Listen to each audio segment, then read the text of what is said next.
आज हम बात कर रहे हैं महामंदी की। एक ऐसा दौर जिसने सचमुच पूरी दुनिया को हिलाकर रख दिया था और 20वीं सदी पर अपनी गहरी छाप छोड़ी। और ये चर्चा खास तौर पर शिक्षा इंजन यूट्यूब चैनल के दर्शकों के लिए है। हम जो भी बात करेंगे वो एनसीईआरटी पाठ्यपुस्तक में दिए गए तथ्यों और विश्लेषण पर आधारित होगी। तो आज हमारा मकसद क्या है? हम इस स्रोत की मदद से समझने की कोशिश करेंगे कि आखिर ये महामंदी शुरू क्यों हुई, दुनिया भर में इसका असर कैसा रहा और सबसे ज़रूरी भारत पर इसका क्या प्रभाव पड़ा। तो चलिए शुरू करते हैं। अच्छा, तो ये कहानी शुरू होती है लगभग 1929 के आसपास। और जैसा कि पाठ्यपुस्तक बताती है, ये संकट कोई छोटा मोटा नहीं था। ये 1930 के दशक के मध्य तक बना रहा। ये वो समय था जब दुनिया के ज्यादातर देशों में उत्पादन, रोजगार, लोगों की आमदनी, व्यापार, सब कुछ मतलब बुरी तरह से नीचे गिर गया था। एक भयानक गिरावट थी। हाँ, बिल्कुल। और दिलचस्प बात यह है, जैसा कि स्रोत इशारा करता है कि हर देश में इसका असर एक जैसा या एक ही समय पर नहीं हुआ। कहीं ज्यादा, कहीं कम, कहीं पहले, कहीं बाद में। लेकिन एक बात साफ थी, कृषि क्षेत्र और गांव देहात के लोग वो सबसे ज्यादा पिसे। अच्छा, ऐसा क्यों? इसकी एक बड़ी वजह यह थी कि खेती से जुड़ी चीजों की कीमतें वो जितनी तेजी से और जितने लंबे समय तक गिरीं, उतनी गिरावट कारखानों में बने सामानों की कीमतों में नहीं आई। मतलब किसानों की कमर टूट गई। तो सवाल उठता है कि आखिर ऐसा हुआ क्यों? क्या कारण थे इसके पीछे? स्रोत हमें कई वजह बताता है। पहली बात तो ये कि पहले विश्व युद्ध के बाद दुनिया की अर्थव्यवस्था वैसे ही काफ़ी नाजुक हालत में थी।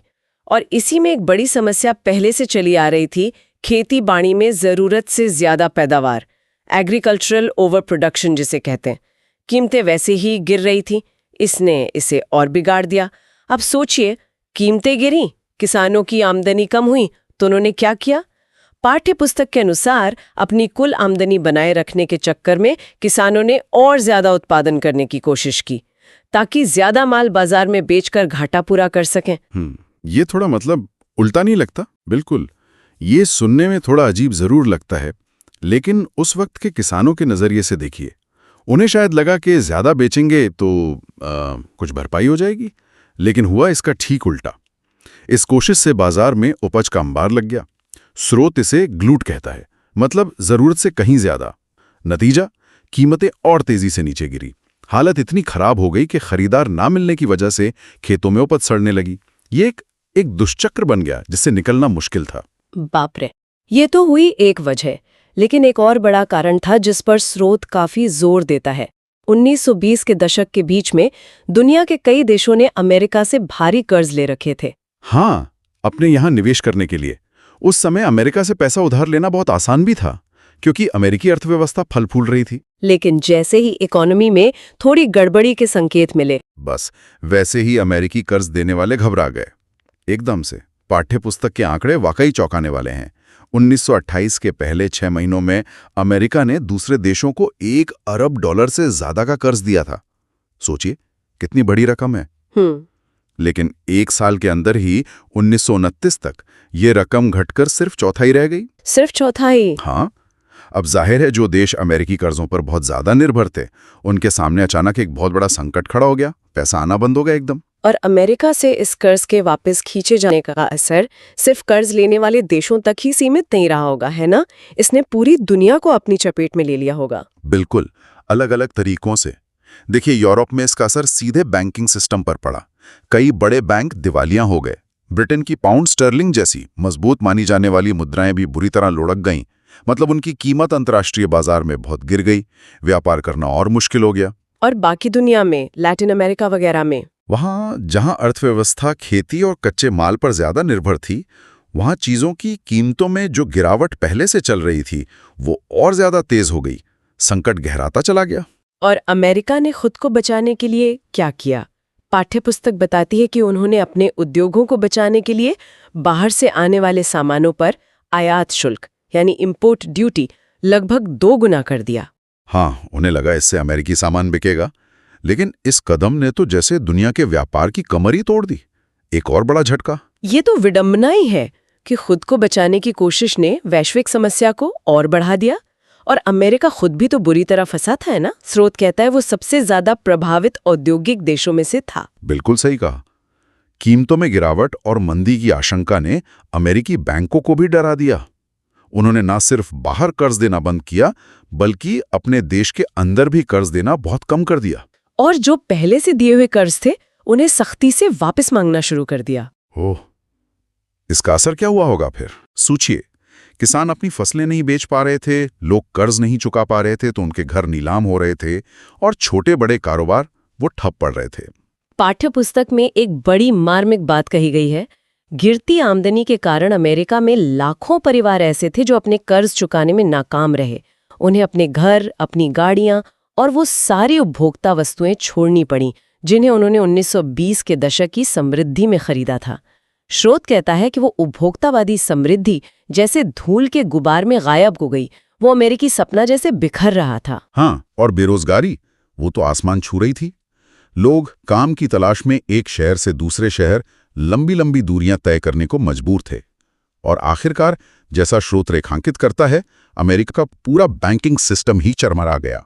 पूरा सिस्टम कैसे? क्योंकि बैंक अपने दिए हुए कर्ज वसूल नहीं कर पा रहे थे, उनके अपने निवेश डूब रहे थे, और जब जमाकर्ता अपना पैसा निकालने आए तो बैंकों के पास उन्हें देने के लिए पैसे ही नहीं थे। हजारों की संख्या में बैंक दिवालिया घोषित कर दिए गए और उन्हें बंद करना पड़ा। ये आंकड़े वाकई होश उड़ाने वाले हैं जो पाठ्यपुस्तक में दिए गए हैं। 1933 आते आते 4000 से ज्यादा बैंक बंद हो चुके थे। सोचिए जरा, 4000 बैंक। और 1929 से 1932 के बीच सिर्फ 3 सालों में करीब 1,10,000 कंपनियां दिवालिया हो गई थी। कल्पना करना भी मुश्किल है। हाँ, ये तबाही का मंजर था। हालांकि स्रोत ये भी बताता है कि 1935 तक आते आते ज्यादातर औद्योगिक देशों में थोड़ा बहुत आर्थिक सुधार दिखना शुरू हो गया था। अच्छा, थोड़ी राहत मिली। हाँ, थोड़ी। लेकिन, और ये लेकिन बहुत महत्वपूर्ण है, महामंदी ने समाज पर, राजनीति पर, देशों के आपसी रिश्तों पर और सबसे बढ़कर लोगों की सोच और मनोविज्ञान पर जो असर डाला, वो कहीं ज्यादा गहरा और स्थायी साबित हुआ। वो डर, वो असुरक्षा की भावना, वो सालों तक बनी रही। चलिए अब इस बातचीत का रुख भारत की तरफ मोड़ते हैं। जैसा कि स्रोत खुद कहता है, महामंदी की ये कहानी हमें दिखाती है कि 20वीं सदी की शुरुआत तक दुनिया की अर्थव्यवस्था एक दूसरे से कितनी ज्यादा जुड़ चुकी थी। मतलब दुनिया के एक कोने में अगर कोई संकट आता था तो उसकी लहरें बहुत जल्दी हजारों मील दूर दूसरे हिस्सों तक पहुंच जाती थीं और वहां के जीवन, अर्थव्यवस्था, समाज सब पर गहरा असर डालती थीं। भारत इसका एक बड़ा उदाहरण है। बिल्कुल, और जैसा कि पाठ्यपुस्तक हमें याद दिलाती है, 19वीं सदी तक आते आते औपनिवेशिक भारत की अर्थव्यवस्था का एक खास ढांचा बन चुका था। भारत मुख्य रूप से खेती से जुड़ी चीजें और कच्चा माल दुनिया को बेचता था, निर्यातक था। और ब्रिटेन जैसे देशों से तैयार माल खरीदता था, आयातक। हाँ, इस औपनिवेशिक संरचना की वजह से जैसे ही दुनिया में मंदी आई, इसका सीधा और तुरंत असर भारत के व्यापार पर पड़ा। और आंकड़े भी यही दिखाते हैं। स्रोत के अनुसार 1928 और 1934 के बीच सिर्फ 6 सालों में भारत का निर्यात और आयात दोनों लगभग आधे रह गए। आधे, बहुत बड़ी गिरावट है। हाँ, और जैसे ही दुनिया भर में चीजों की कीमतें गिरी, भारत में भी कीमतें लुढ़कने लगीं। इसी दौरान भारत में गेहूं की कीमत 50% तक गिर गई। सोचिए किसानों पर क्या बीती होगी। हाँ, और यहाँ ये समझना जरूरी है कि मंदी का असर भारत में सब पर एक जैसा नहीं पड़ा। शहरों में रहने वालों की तुलना में गांव के किसान और खेतिहर मजदूर वो कहीं ज्यादा बुरी तरह प्रभावित हुए। ऐसा क्यों हुआ? मतलब गांव वाले ज्यादा क्यों पिसे? देखिए, एक तो उनकी उपज की कीमतें गिर गईं जबरदस्त तरीके से, और ऊपर से पाठ्यपुस्तक के अनुसार औपनिवेशिक सरकार ने किसानों पर लगे लगान, जिसे स्रोत रेवेन्यू डिमांड कहता है, उसको कम करने से साफ इनकार कर दिया। अरे, मतलब आमदनी आधी हो गई लेकिन सरकार को दिया जाने वाला टैक्स उतना ही रहा। बिल्कुल, और इसमें भी वो किसान जो अपनी उपज खासकर विश्व बाजार में बेचने के लिए उगाते थे, वो सबसे ज्यादा मुसीबत में फंसे। इसका कोई उदाहरण है स्रोत में? हाँ बिल्कुल, बंगाल के जूट यानी पटसन उगाने वाले किसानों का उदाहरण दिया गया है। ये किसान कच्चा जूट उगाते थे, जिसे फिर कारखानों में प्रोसेस करके टाट की बोरियां बनाई जाती थीं और उन्हें बाहर भेजा जाता था। अच्छा। लेकिन जैसे ही मंदी के कारण इन बोरियों का निर्यात ठप हुआ, कच्चे जूट की कीमत 60% से भी ज्यादा गिर गई। ओह, 60%? ये तो बहुत ज्यादा है। हाँ, बहुत ज्यादा। अब जरा उन किसानों की हालत सोचिए, जिन्होंने शायद पिछले साल अच्छी कीमत मिलने पर या अगले साल और अच्छी कीमत मिलने की उम्मीद में बैंक से या साहूकार से कर्ज लेकर ज्यादा जमीन पर जूट बोया था। उन्हें अब गिरी हुई कीमतों का सामना करना पड़ा और वो कर्ज के जाल में और गहरे धंसते चले गए। स्रोत में बंगाल के इन्हीं जूट उत्पादकों का एक दर्द भरा गीत भी शामिल है। उसका भाव कुछ ऐसा है कि और जूट उगाओ भाई, इस उम्मीद में कि ज्यादा पैसा मिलेगा, पर जूट उगाने का खर्चा और तुम्हारा कर्ज ही तुम्हारी सारी उम्मीदों को खा जाएगा। और जब तुम अपनी सारी जमा पूंजी लगाकर खून पसीना एक करके फसल तैयार करोगे तो शहर में बैठा व्यापारी उसका दाम देगा सिर्फ 5 रुपए मन। ये पंक्तियां उस समय की हताशा और मजबूरी को दिखाती हैं। दिल दुखाने वाली बात है ये। और ये कहानी सिर्फ बंगाल की नहीं थी, पूरे भारत में यही हाल था। हाँ, कमोबेश पूरे भारत में किसानों पर कर्ज का बोझ बढ़ता गया।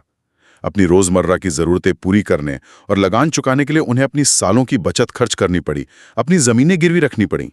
और आखिर में उनके पास जो भी थोड़े बहुत सोने चांदी के जेवर थे, उन्हें भी बेचना पड़ा। पाठ्यपुस्तक एक महत्वपूर्ण बात बताती है कि मंदी के इन सालों में भारत कीमती धातुओं, खासकर सोने का एक बड़ा निर्यातक बन गया। लोग अपना सोना बेच रहे थे और वो देश से बाहर जा रहा था। यहाँ एक और दिलचस्प पहलू है जिसका जिक्र स्रोत में है। उस समय के मशहूर अर्थशास्त्री थे जॉन मेनार्ड कीन्स। उनका मानना था कि भारत से सोने का ये जो निर्यात हो रहा था, उसने दुनिया की अर्थव्यवस्था को मंदी से उबारने में थोड़ी मदद की। अच्छा, भारत के सोने ने दुनिया को बचाया। स्रोत भी कहता है कि इससे ब्रिटेन की अर्थव्यवस्था को तो जरूर सहारा मिला, लेकिन इसका फायदा भारत के गरीब किसानों तक जरा भी नहीं पहुंचा। उनकी हालत जस की तस बनी रही। और इसी पृष्ठभूमि में जब गांव देहात इस आर्थिक संकट और सरकारी नीतियों के खिलाफ गुस्से से उबल रहे थे, तभी महात्मा गांधी ने 1931 में मंदी के चरम पर अपना सविनय अवज्ञा आंदोलन शुरू किया। ग्रामीण असंतोष ने इस आंदोलन को एक बड़ा आधार दिया। तो क्या इसका मतलब ये है कि मंदी का असर सिर्फ गांवों पर ही पड़ा? शहरों का क्या हाल था? नहीं, ऐसा नहीं है कि शहर बिल्कुल अछूते रहे, लेकिन स्रोत स्पष्ट करता है कि शहरी भारत पर मंदी का असर गांव की तुलना में काफी कम गंभीर था। बल्कि कुछ लोगों के लिए तो यह फायदेमंद भी साबित हुआ। फायदेमंद मंदी में कैसे? क्योंकि चीजों की कीमतें गिर रही थीं, तो जिन लोगों की आमदनी निश्चित थी, जैसे शहरों में रहने वाले जमींदार जिन्हें अपनी जमीनों से किराया मिलता था, या मध्यम वर्ग के वो लोग जो पक्की तनख्वाह पर नौकरी करते थे, उनके लिए तो सब कुछ सस्ता हो गया। उनकी खरीदने की ताकत असल में बढ़ गई। अच्छा, ये तो एक विरोधाभास जैसा लगता है।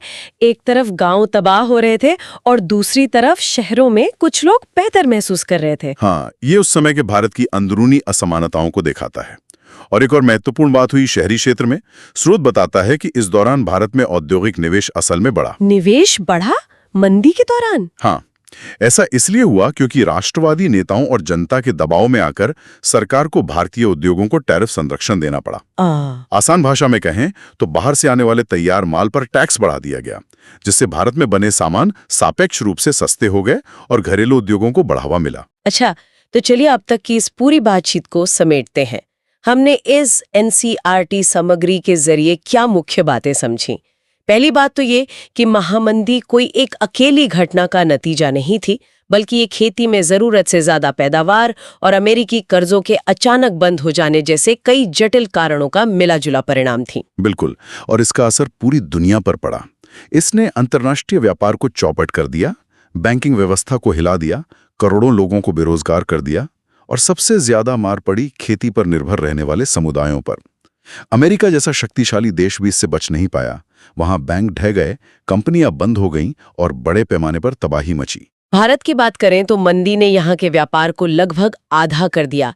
खेती की उपज की कीमतें गिरा दी और किसानों को, खासकर उन किसानों को जो निर्यात के लिए फसलें उगाते थे, जैसे बंगाल के जूट किसान, उन्हें भारी कर्ज में डुबो दिया।